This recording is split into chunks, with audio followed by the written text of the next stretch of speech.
Olá, jovens do nono ano. Como é que vocês estão, meu grande? Tudo bem? Estamos iniciando nossa aula sobre a revisão de geografia. Essa revisão abrange todo o conteúdo do primeiro semestre. Se não abrange tudo, que são um número limitado de questões, mas a gente tenta pegar os principais, tá certo? Então seja bem-vindo a mais uma aula de geografia e vamos lá, as questões que vocês responderam, não é isso? Enviaram só o gabarito e agora nós vamos fazer a correção. Então a primeira diz lá: existem duas formas principais de se abordar o quantitativo populacional de um espaço. De um lado temos as taxas, que representa o número de habitantes por quilômetro quadrado. Do outro temos a taxa de que estão relacionadas ao número de habitantes, dependente do tamanho do território ou da quantidade de imigrantes. A alternativa que completa corretamente a lacuna acima é. Então vamos aqui só um minutinho. Tem aqui, letra A, densidade demográfica. A densidade sim representava ali, porque a densidade demográfica é quando eu pego a população dividido pela área. Mas a letra A fala em superpovoamento. Superpovoamento não tem nada a ver com esse número de habitantes. Superpovoamento não depende do número. Superpovoamento é quando um país não tem capacidade, nem capacidade tecnológica e de recursos naturais para alimentar sua população. Pode ser uma população de 1 bilhão de pessoas, como pode ser uma população de 1.000 pessoas. Letra B, crescimento vegetativo. Crescimento vegetativo não entra a letra B, porque crescimento vegetativo é a taxa de natalidade menos a taxa de mortalidade. E aí ele não está se referindo a isso. População local. População local de um determinado lugar. Eu posso falar população do Marcílio Rangel, população do Santa Bárbara, população de Teresina, população do Brasil como a população do mundo. E a resposta é a letra D, densidade demográfica. Repetindo lá, de um lado temos as taxas de densidade demográfica, que representa o número de habitantes por quilômetro quadrado, e do outro nós temos a taxa de população absoluta, que estão relacionadas ao número de habitantes, independente do território e da quantidade de imigrantes. Quando eu digo qual a população absoluta do quantidade de alunos do Marcílio Rangel, mais ou menos 800 alunos. Eu não quero saber a idade, não quero saber se é sexo masculino ou é feminino. Qual a população absoluta do Brasil? 211 milhões de habitantes. Não me interessa qual, nesse momento, quando eu falo só de população absoluta, se é jovens, se é adulto, se é terceira idade, se predomina mulher, se predomina homem, qual o poder aquisitivo, certo? Em relação à segunda, ele fala lá: o envelhecimento da população está mudando radicalmente as características da população da Europa, onde o número de pessoas com mais de 60 anos deve chegar nas próximas décadas a 30% da população. Graças aos avanços da medicina, da ciência, a população está cada vez mais velha. Isso ocorre em função do... Não gosto muito desse termo velho, porque se vai melhorar na qualidade de vida, quem seria o velho? Quem tem acima de 60 anos. Então hoje nós chamamos de terceira idade, porque hoje a pessoa com 60 anos ele está apto, ativa para o trabalho, desenvolve muitas atividades e tudo. Isso acaba sendo uma coisa pejorativa. Mas enfim, vamos lá. Letra B. Aumento da natalidade e diminuição da longevidade. O aumento da natalidade e a diminuição, até que o aumento da natalidade é o oposto. Em vez da população envelhecer e diminuir, o que era que ia ocorrer? A taxa de natalidade ia diminuir. E diminuição da longevidade, como é que diminui a expectativa de vida da população? Essa população vai envelhecer. Então não teria, né, isso, além no sentido com a letra B. A letra C, crescimento vegetativo e aumento da taxa de natalidade. Crescimento vegetativo nós já falamos, não é isso? Que a diferença é entre a taxa de natalidade e mortalidade, e o anunciado está falando em expectativa de vida. D, aumento da longevidade? Sim, seria. E o do crescimento vegetativo? Não, está sendo o oposto. Então a resposta seria o declínio da taxa de natalidade. Cada vez mais você está tendo um número de nascimento menor. Nós chamamos de fecundidade. O número de filhos por casal cada vez menor e aumento da longevidade. Se diminui a natalidade e aumentou a longevidade, a população cada vez vai envelhecendo, porque não chega jovem, não tem criança, não tem a jovem, não vai ter o adulto, e você vai com essa população cada vez mais envelhecendo. Terceira, o jovem espanhol Daniel se sente perdido. Seu diploma de desenhista industrial e seu alto conhecimento de inglês deve ajudar a tomar um rumo. Tema: o jovem espanhol, então ele é da Espanha, logicamente ele fala espanhol, então ele já está falando que ele tem diploma de desenhista industrial, que esse seria um curso superior, e que ele tem e domina outra língua que não a sua. Então ele é o quê? Uma pessoa já qualificada. Mas ele quer tomar um novo rumo. Por quê? a mais a taxa de desemprego, que supera 52% entre os que têm menos de 25 anos, desnorteia. Ele está convencido que seu futuro profissional não está na Espanha, como de pelo menos 120 mil contemporâneos que imigraram nos últimos 2 anos. O irmão dele, que é engenheiro agrônomo, conseguiu um emprego no Chile. Atualmente, Daniel participa de oficina de procura de emprego em países como Brasil, Alemanha e China. A oficina é oferecida por universidades espanholas. Esse é o grande problema dos países europeus, principalmente na Espanha. Mão de obra altamente qualificada, mas não consegue gerar trabalho para essa juventude, em decorrência de vários fatores, a mecanização da produção, né, isso, a automação. Então, o desemprego entre jovens na Espanha é o maior do mundo. Então, isso foi a Universidade de Ensinar Imigrante. Então, foi o Globo, 17 de fevereiro. A situação ilustra uma crise econômica que implica valorização do trabalho fabril? Não, que não está tendo a valorização do trabalho. Acabou de dizer que ele é um desenhista industrial, a indústria, a fábrica é ligada à indústria, e que ele está desempregado, e que seu irmão também, que é altamente qualificado, teve que sair para ir para o Chile, porque não encontrou trabalho lá.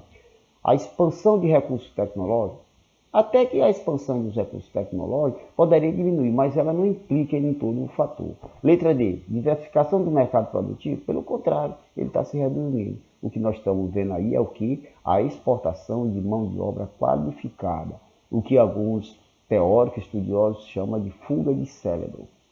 Aqui no caso, ele não tem uma expectativa de trabalho, é altamente qualificado, mas não tem como ficar na sua terra natal, tem que migrar. O caso do Brasil, quando alguém sai, nós chamamos de fuga de cérebro, é porque ele não encontra trabalho nem apoio do governo. Então as empresas pegam e contratam e vai para fora do país. Isso aqui porque não tem opção de trabalhar na Espanha. Quarto, com relação aos fatores responsáveis pelo baixo crescimento vegetativo da população europeia, destaca-se a efetiva participação da mulher no mercado de trabalho, a diminuição dos casamentos precoces, o aumento da despesa para a criação de filhos, planejamento familiar, facilitado por condições médicas. Veja que é um arcabouço, é um conjunto. Vou ler novamente. Efetiva participação da mulher no mercado de trabalho, diminuição dos casamentos precoces, o aumento da despesa para criar filho, o planejamento familiar. Então ele está dando uma condição que seria condições médicas. Letra C, maior nível de informação, também não tem a ver, que é um dos fatores. Melhora o maior nível, sim, a mulher entra no mercado de trabalho, ela vai cada vez mais retardar a ter esse filho, tá certo? Mas não é um fator determinante. Método contraceptivo também é uma das normas, ou um dos fatores, mas não determinante. O arcabouço, o que junta tudo isso e assistência social, é o estado do bem-estar social que ocorre nos países europeus. Diminuiu um pouco, mas foi fortíssimo pós Segunda Guerra Mundial e alguns andamentos. Ou seja, eu crio um ciclo de coisa que vai favorecer a qualidade de vida da população. Com habitação acessível para todo mundo, educação de qualidade pública para todo mundo, saúde de qualidade, transporte, tá certo? Eu crio todo esse arcabouço que faz com que essa assistência social chegue a tudo isso. Então isso leva ao quê?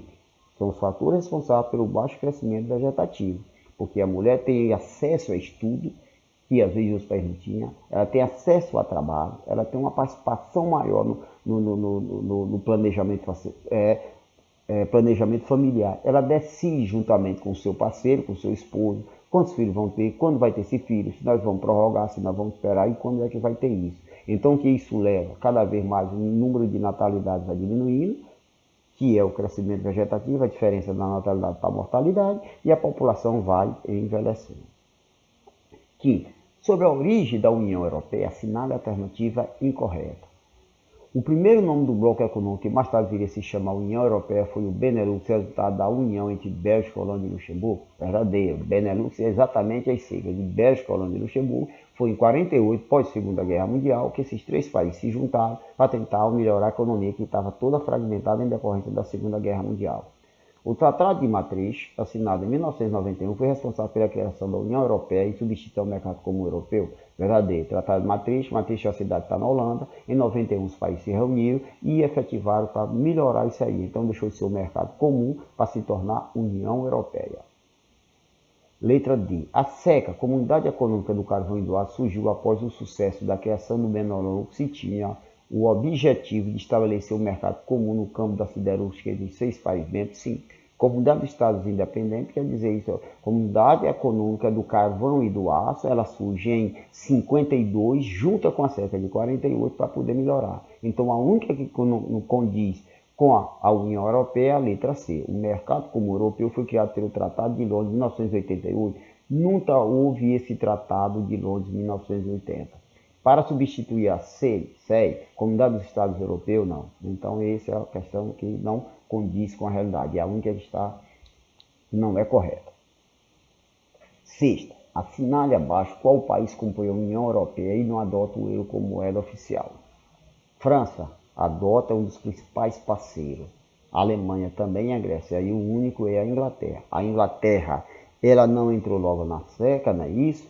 Ela não entra lá no só vem participar já pelo Tratado de Maastricht, e que ela é uma ilha que está afastada do continente, ela não está dentro do continente, é uma ilha.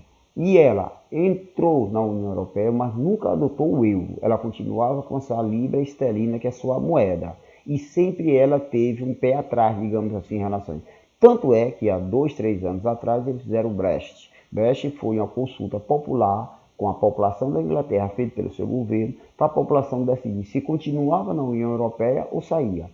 A diferença foi mínima, mas a maioria aprovou em sair da União Europeia. E agora é para poder se determinar, até o final do ano, início de 2021, a Inglaterra estará saindo, mas ela nunca adotou a moeda.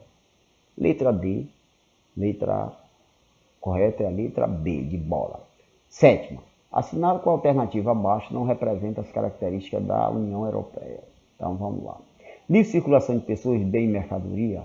Isso aqui é uma das características, essa é a União Europeia. Então, dentro da União Europeia, o último estágio do bloco econômico. Pessoa circula de um país para outro. Eles dizem, acabou o cidadão espanhol, o alemão, o francês, o português. Agora, todo mundo é cidadão que europeu, precisa apenas de um documento como nós aqui da identidade, que você apresenta, compra a passagem, e você pode ir aqui de um estado para outro, lá eles podem passar de um país para o outro. Diferentemente, fora dos outros, que você precisa de passaporte e aquela burocracia. Não só circulação de pessoas, mas de bens e mercadoria. Eu posso produzir um determinado produto em Portugal e ele tem livre circulação, né, para ser vendido em todos os países. Quando é no estágio que está o Brasil, que é a União Aduaneira, não, nós pagamos uma taxa para nossos produtos entrarem em outro lugar. Já na União Europeia, que é o ápice dos blocos econômicos, essa mercadoria ela circula livremente. É o maior bloco econômico do mundo? Sim. Ali você tem a Alemanha, que é a quarta economia do mundo, você tem a França, que é a sexta, você tem a Inglaterra, que é a sétima, você tem um conjunto de países desenvolvidos, altamente industrializados, pela quantidade de países, mas principalmente pela riqueza desses países, nós chamamos de PIB, Produto Interno Bruto, faz com que ele seja o primeiro bloco a surgir, o maior dentro do contexto mundial. Tem o euro como moeda oficial, porém não é adotado por todos os países membros. Sim, o euro é adotado em alguma parte dos países, passa por 25, 27, o bloco já tem 30 países, e um tema, nós acabamos de ver no anterior, que a Inglaterra ainda não utilizou. E a questão que não é a característica da União Europeia é a letra D. É um Estado unificado, soberano sobre todo o território europeu? Não. A Europa ela é dividida em Europa Ocidental e Oriental. Ainda tem alguns países da parte oriental que não fazem parte da União Europeia. Porque existe o quê? Regras e normas. Os países têm que fazer o quê?